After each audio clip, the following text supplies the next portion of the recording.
Assalamualaikum warahmatullahi wabarakatuh. Ketemu lagi dengan saya Nora Rizarti dan kali ini dalam mata kuliah statistik probabilitas ya. Pada pertemuan kali ini saya akan menjelaskan terkait dengan uji validitas dan reliabilitas kuesioner. Kita langsung saja ya. Apa sih itu uji validitas dan reliabilitas? Sebenarnya kuesioner itu dibuat sebelum pengumpulan data. Jadi kalau kita ingin melakukan sebuah research, maka sebelum kita mengumpulkan data kita harus menyiapkan sebuah kuesioner. Kuesioner merupakan salah satu instrumen untuk pengumpulan data, di mana dari kuesioner tersebut data tersebut akan dikumpulkan lalu nanti diproses secara statistik. Kuesioner itu dikatakan valid apabila kuesioner menghasilkan jawaban yang benar dan akurat dan dapat mengukur apa yang ingin diukur. Sedangkan kuesioner dikatakan reliable adalah siapapun pewawancaranya, kapanpun dan dimanapun, responden akan memberikan jawaban yang sama. Jadi itu kuncinya ya, dikatakan valid jika dia dapat menghasilkan jawaban yang benar dan akurat, berasumsi positif keseluruhannya atau malah berasumsi negatif keseluruhannya. Lalu dikatakan reliable adalah dia bisa dipakai oleh siapapun dimanapun objeknya ya. Kita analogikan sebuah kuesioner sebagai sasaran tembak seperti pada gambar ya. Nah, anggap bahwa pusat sasaran tembak itu adalah target dari apa yang ingin kita ukur. Target dari apa yang ingin kita ukur. Nah, di sini ada sasaran tembak. Dikatakan dia reliable, tapi dia tidak valid karena data tersebut terkumpul. Data tersebut terkumpul, namun dia tidak valid karena tidak menuju ke sasaran tembak. Jadi dia tidak bisa digunakan. Dia reliable, tapi dia tidak valid. Ya. Kemudian dikatakan valid, ya, tapi tidak reliable. Ada salah satu ataupun dia sudah mulai menuju ke sasaran tembak. Namun data tersebut terlalu luas sebarannya, dia tidak mengumpul. Jadi sebarannya betul-betul melebar. Kemudian dikatakan dia tidak reliable dan juga tidak valid karena tidak ada data yang menuju sasaran tembak dan sebarannya juga hanya setengah dari sasaran tembak itu yang terkumpulnya tidak secara rata. Nah, sebuah kuesioner dikatakan reliable dan valid jika dia seperti pada gambar yang keempat ya, dia berkumpul dan dia menuju ke sasaran tembak ya. Jadi jika kita memiliki sebuah kuesioner yang valid, maka kuesioner tersebut bisa kita gunakan untuk mengumpulkan sebuah data. Jika belum valid, maka kuesioner tersebut belum bisa digunakan. Nah, uji reliabilitas dan validitas ini adalah uji yang kita lakukan sebelum proses pengumpulan data. Jadi saat kita baru bikin kuesionernya, kita lakukan uji ini. Nah, kuesionernya ini bisa kita ambil dari referensi yang terpercaya, ya mungkin dari penelitian yang terdahulu, kemudian dari beberapa instansi, atau kita susun sendiri sesuai dengan kebutuhan dari objek penelitian kita. Kalau seandainya kita ingin modifikasi, ada beberapa contoh kuesioner yang sudah ada dari penelitian sebelumnya, namun kita ingin menambahkan beberapa poin ataupun variabel ataupun pertanyaan gitu, karena biar supaya lebih sesuai dengan objek penelitian kita, itu diperbolehkan, namun tetap harus dilakukan lagi uji validitas dan reliabilitas. Nah, kalau sudah betul-betul valid dan reliable, baru kuesioner tersebut bisa kita gunakan. Sampai di situ saya rasa insya Allah paham ya. Nah, ini poinnya adalah jika pertanyaannya baik dan responden menjawab dengan baik, maka kita sudah menembak tepat pada sasaran. Jika tidak demikian, maka tembakan kita meleset sehingga data tersebut tidak valid. Makin banyak responden menjawab salah karena pertanyaan tidak jelas atau bias, maka sasaran kita semakin jauh. Nah, terkait contoh pertanyaan yang bias itu nanti akan kita bahas di slide berikutnya ya. Ini valid dan reliable ya. Hasil penelitian yang valid itu ya bila terdapat kesamaan antara data yang terkumpul dengan data yang sesungguhnya terjadi pada objek yang diteliti. Jadi hasil penelitian yang reliable bila terdapat kesamaan data dalam waktu yang berbeda. Jadi saat kita melakukan penelitian, hari ini kita ambil data, kemudian dalam waktu yang berbeda juga data tetap sama. Instrumen yang valid adalah alat ukur yang digunakan untuk mendapatkan Jadi instrumen yang valid apa? Questionnaire yang valid itu dikatakan sebagai instrumen yang valid ya. Valid sama halnya dengan instrumen tersebut dapat digunakan untuk mengukur dan reliable jika dia bisa digunakan oleh siapapun. Ya. Nah, kalau kuesioner itu disebut reliable itu jika jawabannya seseorang konsisten atau stabil dari waktu ke waktu, jadi nggak plan, maka dia bisa dikatakan reliable. Oke, contoh pertanyaannya ya. Ini yang contoh pertanyaan reliable. Apakah gaji atau upah yang diterima memuaskan? Itu anggap sebagai pertanyaan ketiga atau pertanyaan pertama, terserah. Pertanyaan pertama ada pertanyaan terkait dengan apakah gaji atau upah yang diterima memuaskan. Kemudian si responden menjawab memuaskan. Kemudian ada lagi, apakah yang krusial untuk dilakukan saat ini? Kemudian responden menjawab kenaikan upah. Berarti pertanyaan kita bias. Pertanyaan kita tidak bisa membentuk sebuah pola. Kenapa? Karena saat dijawab oleh responden memuaskan, ada lagi pemilihan di keduanya itu kenaikan upah. Jika memang ada gaji atau upah yang diterima sudah memuaskan, seharusnya kenaikan upah bukan merupakan opsi krusial yang harus dipilih. Nah, itu salah satu yang bias ya. Ada tidak konsisten ya dalam mengungkap suatu pendapat. Nah, jadi kuesioner ini ada sih karena kesalahan dari responden, ada lagi karena kesalahan dari yang namanya isi dari kuesioner kita, jenis pertanyaan kita, ataupun pertanyaan itu secara mandiri. Nah, dalam menyusun sebuah kuesioner kita seharusnya hati-hati. Ada yang namanya asumsi positif dan asumsi negatif. Asumsi positif adalah di mana setiap jawaban ya kan jawaban kita ukur dari nilai terkecil hingga tertinggi. Jadi 1 dikatakan kecil sedangkan atau 1 dikatakan buruk sedangkan 5 dikatakan sangat baik. Nah, itu yang namanya positif. Jadi makin besar angkanya makin bagus nilainya. Sedangkan asumsi negatif adalah semakin besar angkanya maka makin negatif dia. Bayangkan kalau dalam sebuah kuesioner tercampur asumsinya. Jadi di pertanyaan pertama dia berasumsi positif dengan nilai 5 merupakan nilai yang paling bagus, sedangkan di pertanyaan berikutnya dia menggunakan asumsi negatif dengan nilai 5 merupakan pertanyaan yang paling dengan nilai 5 merupakan nilai yang paling jelek. Sehingga di sini nanti datanya sudah pasti tidak akan valid dan reliable, dan juga untuk kenormalan data juga tidak akan bisa memenuhi uji dari mobilitas. Jadi kita dalam menyusun kuesioner harus lebih hati-hati. Oke, ini cara mengukur validitas dengan menggunakan Pearson Product Moment. Otomatis jadi di sini kita menggunakan ya, di sini kita menggunakan bahwa dia itu kuesioner sudah pasti. Yang diukur untuk validitas adalah korelasi antar skor masing-masing variabel dengan total skor. Oke. Kemudian antar skor masing-masing dan total skor. Jadi skor masing-masing berbanding dengan total skor. Kemudian variabel itu dikatakan valid bila skor variabel tersebut berkorelasi secara signifikan dengan skor total. Nah, teknik yang digunakan dengan menggunakan korelasi Pearson product moment. Di sini kita menggunakan Pearson product moment sehingga kita menggunakan table sebagai acuan dalam menentukan valid atau tidak validnya sebuah statement atau pertanyaan. Di sini dimana keputusan ujinya adalah bila R hitung besar sama dengan R tabel, maka H0 ditolak. H0 ditolak artinya dia valid. Sedangkan bila R hitung kecil sama dengan R tabel, maka H0 diterima artinya tidak valid. Nah, R tabel itu dicari dengan menggunakan rumus DF N kurang 1. Nah, hasil perhitungan dapat dilihat pada kolom corrected angle total correlation. Ini akan kita lihat pada SPSS-nya nanti ya. Nah, ini akan kita bandingkan. Poin ini akan kita bandingkan dengan hasil daripada R tabel. Jika R hitung, ini bisa dikatakan sebagai R hitung, R hasil perhitungan. Kita akan bandingkan dengan R. Nah, bagaimana sih cara mengetahui gimana sih R tabelnya? Oke, kita coba nanti akan saya jelaskan hukumnya.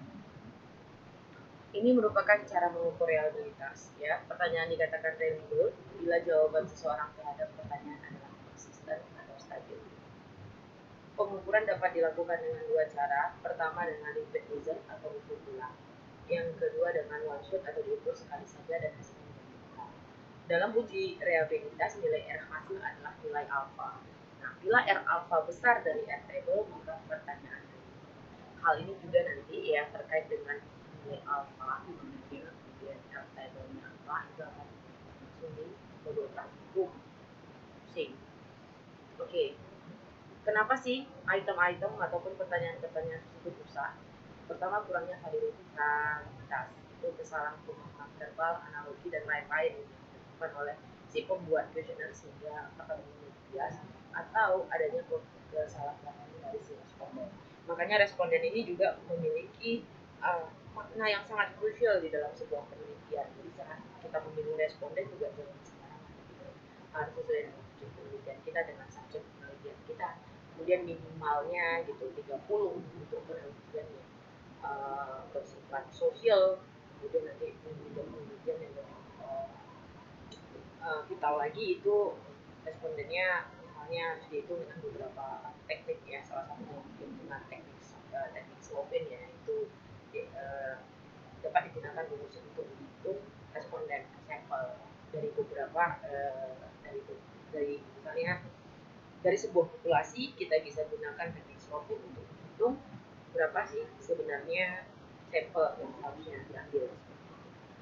Nah, kurangnya reliabilitas itu karena pertanyaan-pertanyaan bertentangan dengan pertanyaan lainnya. Ini yang tadi saya katakan. Ada asumsi positif di soal nomor 1, lalu pada soal nomor 2 ada asumsi negatif. Jadi dia bertentangan, nilainya itu tidak sama, tidak seimbang. Sehingga permasalahannya bukan hanya sekedar bias, tapi dia juga akan merusak data.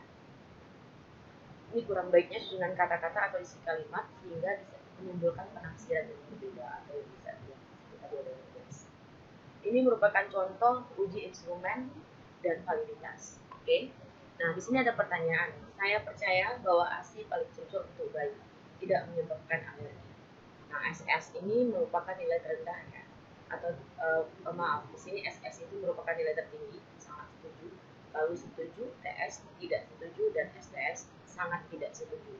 Sehingga di sini dia memiliki asumsi nilai 5 itu tertinggi, nilai 4 itu tertinggi, dan nilai 1 itu paling rendah ya, STS. Semakin yang pertanyaan kedua, saya semakin percaya diri jika saya mampu memberikan ASI eksklusif, ini tetap asumsinya positif. Kemudian saya percaya ASI menambah kedekatan kasih sayang ibu dan anak. Nah, di sini asumsinya juga positif karena kalau ASI ya senormalnya itu memang menambah kedekatan. Kemudian pertanyaan keempat, saya tidak merasa malu untuk menyusui bayi walaupun saya sedang berada di luar. Nah, di sini ada statement bias di pertanyaan keempat. Karena banyak orang yang berpikir bahwa menyusui di depan publik itu merupakan perbuatan yang malu, sehingga sangat setuju tidak merasa malu merupakan nilai yang paling rendah. Nah, ada asumsi negatif di sini, sehingga ini akan merusak data. Nanti akan kita buktikan dari hasil ini ya, pengujiannya gitu. Dengan asumsi negatif, memang kalau datanya sudah pasti tidak valid. Karena yang lainnya sudah positif, 1, 2, 3 itu positif. Kita lihat di pertanyaan yang lain. ASI menambah daya ingat dan kepintaran anak. Jadi kembali lagi asumsi positif. Dari 5 pertanyaan yang disajikan, ada 4 yang berasumsi positif dengan nilai SS itu paling tinggi dan STS itu paling rendah. Sedangkan ada satu pertanyaan, yaitu pertanyaan keempat, yang bermakna bias, ya, dimana SS itu merupakan nilai yang paling rendah dan STS itu merupakan nilai yang paling tinggi. Ini merupakan contoh uji instrumennya, ini daftarnya. Di sini P1 itu merupakan pertanyaan 1, P2 merupakan pertanyaan 2, P3 pertanyaan 3, dan seterusnya dan seterusnya. Oke, di sini ada 15 orang responden. Kenapa? Karena ini kita penomoran, ini 1 orang dia menjawab selesai, 2 orang menjawab selesai, kemudian orang ke-12 juga menjawab dengan selesai, dan bisa dikatakan di sini tidak ada data yang hilang karena semua pertanyaan terjawab, ya, berhasil dijawab oleh responden. Nah, sampai dengan responden ke-15, ya, di sini ada 15 orang responden. Nah, kembali lagi kita mengingat terkait dengan responden. Responden memiliki peran penting ya dalam menentukan degree ya, derajat of frekuensinya. Di sini ada DF ya, DF itu N dikurang 2.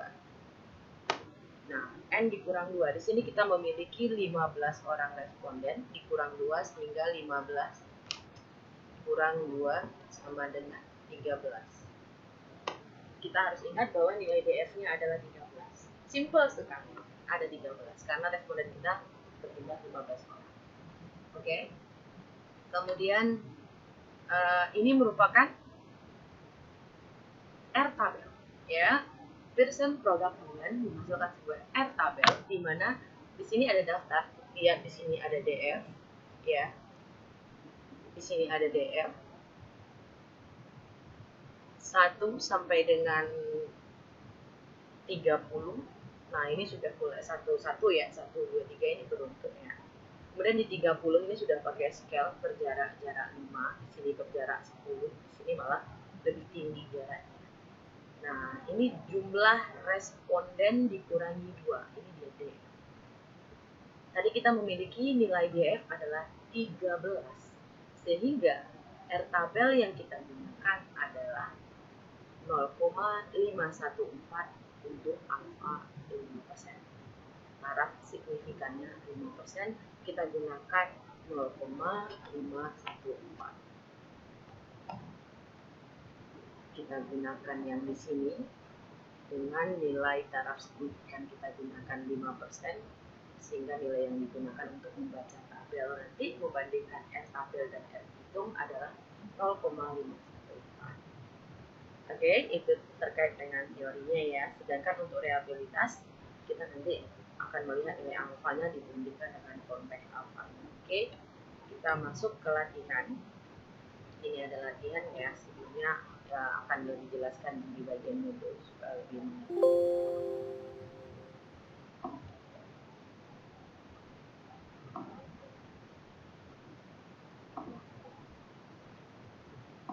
Oke, ini merupakan modul uji.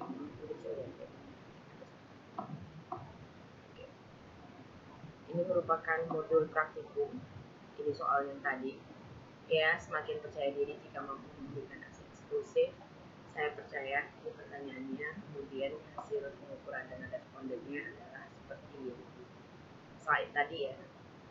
Nah, bagaimana sih dalam pengujinya? Pertama, langkahnya kita masuk ke dalam program SPSS, kemudian kita masukkan variabelnya. Nah, kemudian kita pilih statistik, lalu ada scale if item related, continue dan oke. Hanya simple saja dan hasilnya akan seperti ini.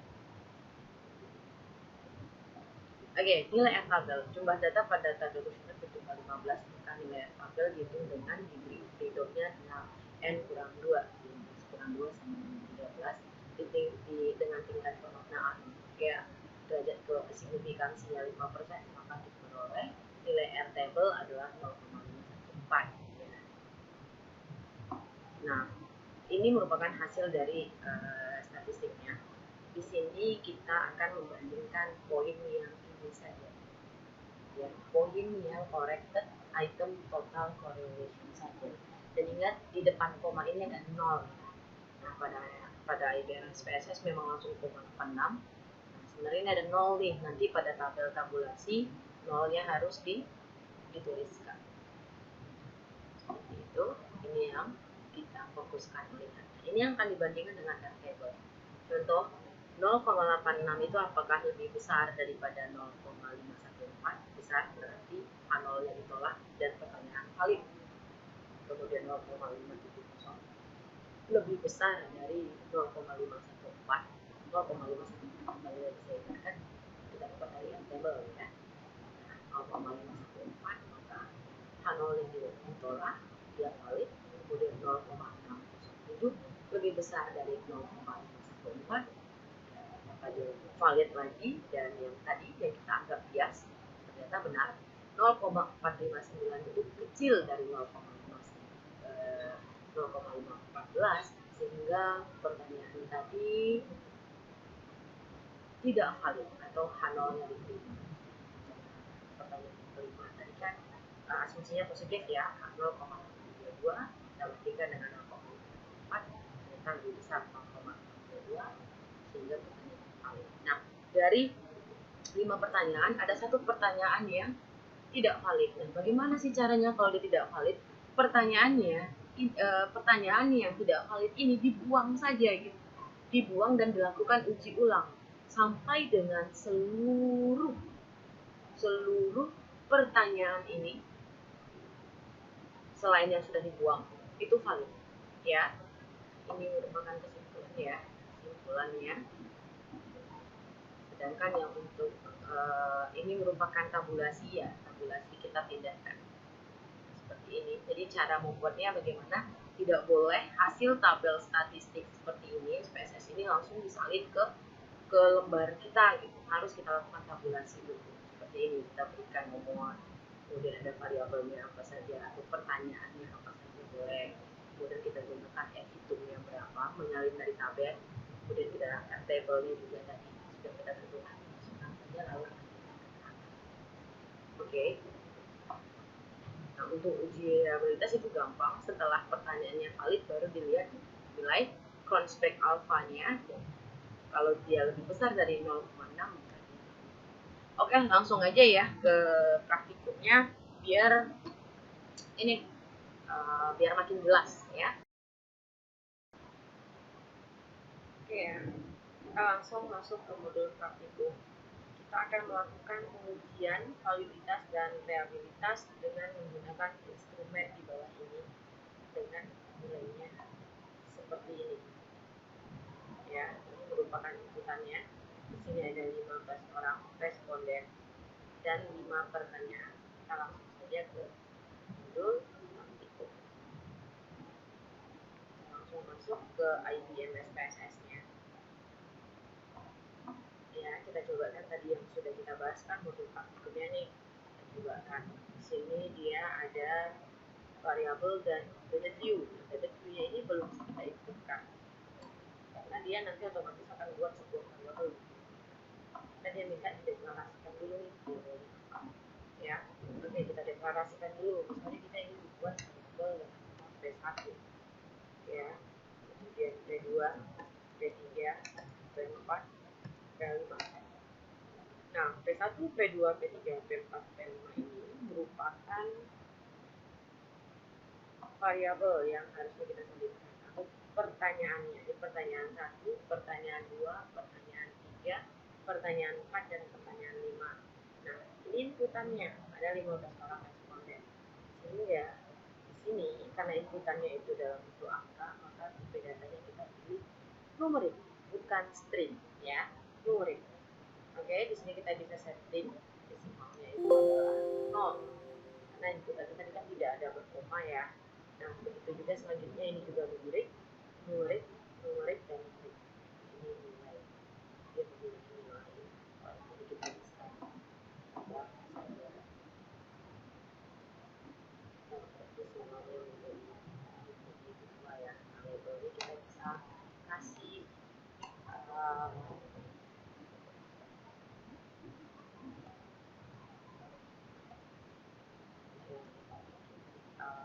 keterangan variabel. Nah, sebaiknya sih kalau ini kita gantinya sebagai ini. Nih, ininya yang kita kopikan gitu, kita kopikan ke dalam labelnya gitu, sebaiknya biar nanti membacanya enak, baca datanya enak, langsung tahu jenis pertanyaan apa yang memiliki tingkat kualitas. Ini tinggal copy paste aja sih, kita bisa copy paste.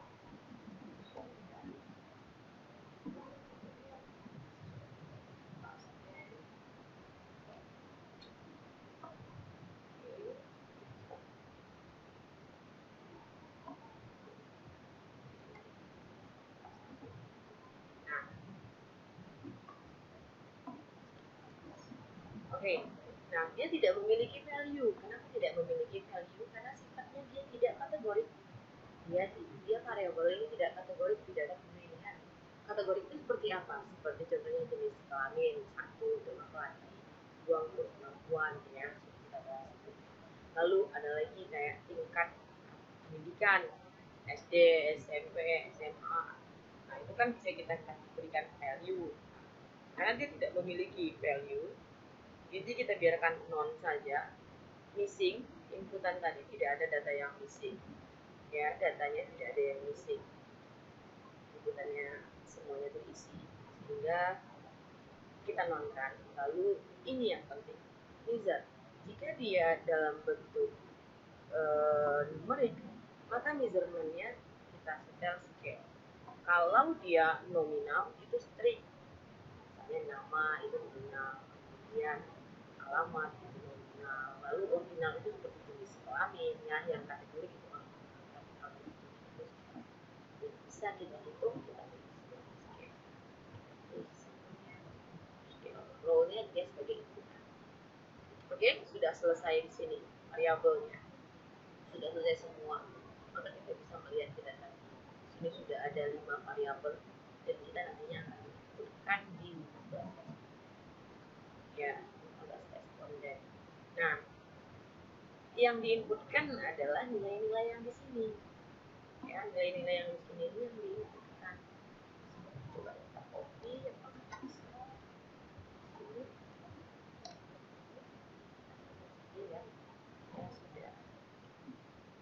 sudah ada. Ini merupakan ini untuk mempercepat aja sih. Ini merupakan inputan 3243 ya. Pastikan bahwa inputan Anda sudah benar-benar akurat. Ada 15 responden. Ingat di sini 15 responden sehingga DF-nya adalah maksudnya dengan tulisan product moment. DF adalah N dikurang 2, di mana N itu adalah responden. Jadi nilai DF itu adalah 13. Kita lihat di R tabelnya.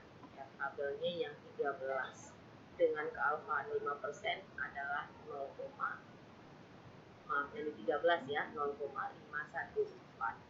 Oke. Nah, kemudian kita analyze lagi nih, sudah selesai semua nih, sudah kita input. Kita tinggal melakukan uji validitasnya. Kalau sudah benar, maka insya Allah tidak akan error. Ya, di sini ada pilihannya analyze, kemudian scale dan reliability analysis. Ini kita pilih saja. Kemudian kita masukkan pertanyaannya, bisa satu-satu seperti ini atau di kontrol A lalu drag langsung, itu tidak masalah. Pada menu statistik kita klik dulu menu statistik di sini. Kemudian kita pilih item, scale, dan scale is item relative. Ini yang kita selebihnya ini kosongkan saja. Lalu continue, alfanya tetap dipertahankan, maka dia akan masuk ya, akan selesai. Di sini ujinya ada 15 variabel dan 100%, tidak ada yang missing. 100% valid. Di sini dikatakan bahwa seluruh data hasil diproses. Oke, lalu ada total ada 15 ya di sini. Kemudian ini yang dikatakan tadi convex alpha merupakan nilai realitasnya, tapi itu nanti setelah seluruh pertanyaan pada table item total statistik ini dikatakan valid. Nah, ini yang akan kita cek satu persatu, yang akan kita lakukan proses tabulasi, ya, tidak boleh table ini yang langsung disalin, tapi dibuat table baru yang mengambil variabel dari sini dan nilai hanya nilai corrected item total correlation. Inilah yang merupakan nilai N hitungnya. Corrected item total correlation di sini memiliki nilai 0,860.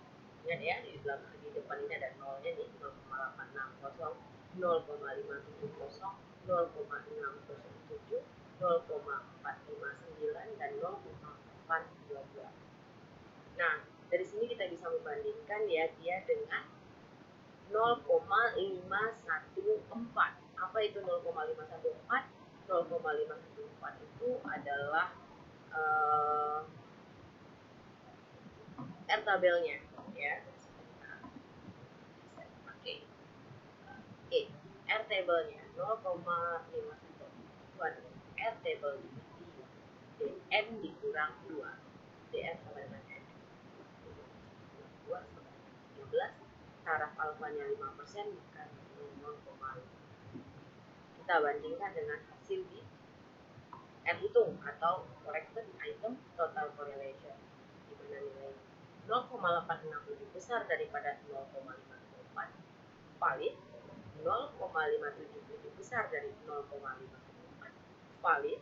0,607 lebih besar daripada 0,514, valid. 0,459 lebih besar daripada 0,514, salah, karena 0,459 lebih kecil dari 0,514, sehingga tidak valid. Ini pertanyaan yang tadi kita katakan bias.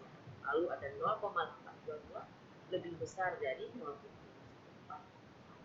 Ada satu pertanyaan yang tidak valid. Bagaimana caranya? Kita harus melakukan uji ulang. Uji ulang lagi. Gimana cara uji ulangnya? Gampang. Tinggal analyze. Scale, lalu reliability analyze lagi. Kita keluarkan pertanyaan yang bikin dia tidak valid. Buang dia. Keluarkan. Ya, saya ulangi. Ya, kita keluarkan pertanyaan yang tadinya tidak valid. Atau pertanyaan 4 tadi nih. P4 nih gitu. Oke, P4 kita keluarkan. Lalu settingannya ini tetap masih sama. Ini tidak ada yang berubah. Kita continue, lalu kita oke kan lagi. Sudah oke, dia akan muncul lagi dengan hal yang sama, dan dia juga punya nilai cronback lagi yang baru sama kayak tadi. Dan kita bisa lihat corrected item totalnya, apakah sudah valid atau belum semuanya nih. Kalau belum ya diulang lagi, dibuang pertanyaannya tidak valid tadi. Jadi corrected item total correlationnya apa? 0,7 lebih besar dari 0,5, benar, valid. 0,6 besar dari 0,5, benar, valid. 0,638 besar dari 0,5 atau 0,514, ya valid. Yang ternyata dari 4 pertanyaan ini sudah valid semua, maka uji validitas kita sudah selesai. Kita tinggal memindahkannya ke dalam tabulasi data. Kita buat sebuah tabel baru, kita pindahkan, kita beri nomor. Ya, berarti ada 2 tabel. Pertama, tabel yang ada satu pertanyaan yang tidak valid. Kemudian kita tabulasi lagi tabel terakhir, tabel kedua yang semua pertanyaannya valid. Seperti itu. Jadi ada 2 tabel tuh nanti. Tabel pertama ya di uji pertama. Yang ini tadi kan sudah kita tabulasi, ini untuk keterangannya. Ini kita tabulasi. Untuk tabulasi ada pada modul praktikum ya. Nah, yang kedua ini kita bikin tabulasi baru. Nah, kalau sudah valid semua, baru boleh kita lihat ke atas. Nilai reliability-nya. Nilainya adalah harus lebih besar daripada 0,6 baru dia boleh reliable. Ternyata nilainya adalah 0,873. Sehingga kalau 0,873 pertanyaan tersebut. Nah, bagaimana nasib dengan pertanyaan keempat yang kita buang tadi? Pertanyaan tersebut tidak dapat atau ingin digunakan, harus kita rubah lagi struktur bahasanya, verbalnya, analogi dan lain-lain. Ya, sampai di sini kayaknya saya sudah menjelaskan ya. Nah, nanti bisa dicoba di latihan. Ini soal latihannya. Ya, ini bentuk pertanyaannya. Ada 1, 2, 3, 4-nya. 1, 2, 3, 4. 1, 2, 3. 1, 2, 3, 4 juga. Kemudian ada 4 nilainya, dan ini tabel untuk ini. Nah, silahkan dikerjakan ya soal ini. Oke, pertanyaannya akan saya ini biar bisa pause ya. Ini 1, pertanyaan 1. Apakah Anda sering terpaksa lembur? Tidak pernah, kadang-kadang, sering, dan selalu. Yang pertanyaan kedua, menurut Anda apakah dalam hidup ini perlu bersaing? Tidak, kadang-kadang, perlu, dan sangat perlu. Yang ketiga, apakah Anda mudah marah? Tidak, jarang, kadang-kadang, dan ya. Yang keempat, apakah Anda sering terjadi konflik dengan keluarga? Tidak, jarang, kadang-kadang, dan ya. Nah, Pertanyaan kelima, apakah Anda sering konflik dengan teman sekerja? Tidak, jarang, kadang-kadang gantian. Nah, di sini tabel urutannya. Jadi ada respondennya ada 15, jangan lupa dihitung. Nilai DF-nya ya. DF sama dengan N dikurang 2. Ya, dimana N itu merupakan jumlah responden. Jadi kalau respondennya ada 15,